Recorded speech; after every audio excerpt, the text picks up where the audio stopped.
This morning, after tens of thousands of complaints to the FDA, more than 16,000 lawsuits filed, and recent federal restrictions, Essure, permanent birth control. Bayer announcing it will voluntarily pull the birth control device Essure from American markets in December. Thousands of women who say they have suffered health problems after using Essure welcome the news. I try not to cry about it because this has been a really difficult situation for me. Essure is considered to be the only non-surgical form of permanent birth control for women in the U.S. And unlike getting your tubes tied, the Essure procedure is non-surgical and can be done right in your doctor's office. The device once touted to be over 99% effective, but more than 30,000 women like Angie Firmalino have reported a slew of life-changing side effects. This has to come to an end. The Bleeding Edge, a new Netflix documentary airing Friday, followed Firmalino and other Essure victims who blame the device for symptoms like hair loss, dental deterioration, cervical cancer, unintended pregnancies, and autoimmune disorders. I had a joint surgery a year after getting Essure. I had no idea that that could be connected. So there might be women out there that have these symptoms that aren't related to, a typical gynecological problem. The mother of two says she chose Essure in 2010 after doctors couldn't proceed with a planned tubal ligation during the C-section birth of her second child. The way Essure works, a doctor inserts the device made of nickel coils into a woman's fallopian tubes. After a few months, scar tissue develops as a barrier to prevent the eggs from being fertilized and the woman from becoming pregnant. Look at some of these side effects just to be aware. Don't go rushing to get them taken out if you're not having any problems, obviously, because it's a major surgery. Now, Firmalino runs Essure Problems, a Facebook group founded 7 years ago for other victims. Just once, I would like to be able to leave my home without this organ-twisting pain in my stomach. It's one of several Facebook groups where women who have experienced adverse side effects from the contraceptive have convened, advocating against the device, saying it's caused pain and bleeding, even perforation of the uterus or tubes. On the Facebook pages, women sharing their experiences and warning other women. Some groups have garnered tens of thousands of members. Melanie Goshgarian is one of those women. I was diagnosed with Hodgkin's lymphoma right after that surgery.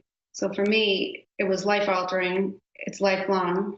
We're talking about an optional birth control, not a life-saving device. The U.S. Food and Drug Administration telling ABC News they restricted sales and distribution of Essure in April, and evaluating the safety of Essure continues to be a top priority. The manufacturer says while it has decided to stop selling the device, it stands by the quality of the product in this video statement from Bayer. There has been no change in Essure's positive safety and efficacy profile, which is backed by 2 decades of science and more than 200,000 women.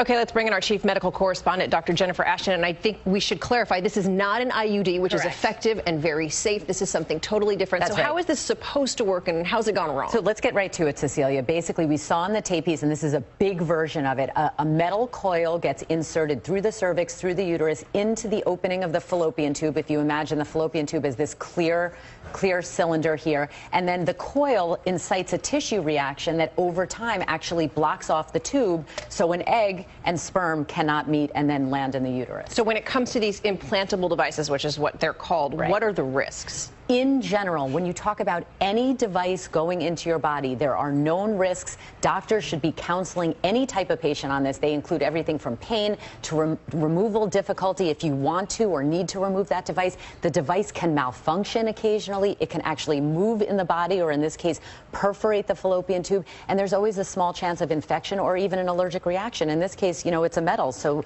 women do have a metal or nickel sensitivity. You can see that.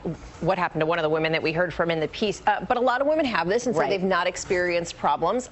Should they be nervous? No, and that is really the important point. If a woman has had this in place for years and she is asymptomatic, she is not having problems, there is absolutely no need for her to consider doing anything about it. She should be in regular contact with her gynecologist, and if any new symptom comes up, she should look at that. Okay, this is your wheelhouse. You talk to patients all the time about permanent birth control solutions. This is not the only option. No, and the two main things that couples need to know about are now, if you want permanent birth control, removing the fallopian tube is now really the standard because 70% of ovarian cancers start in the tube. So you don't just want to block them off. You actually want to take them out. And male vasectomy, Cecilia, this is an office procedure, 10 minutes, minimal discomfort. It does not affect sexual function. Men need to be involved in this conversation also.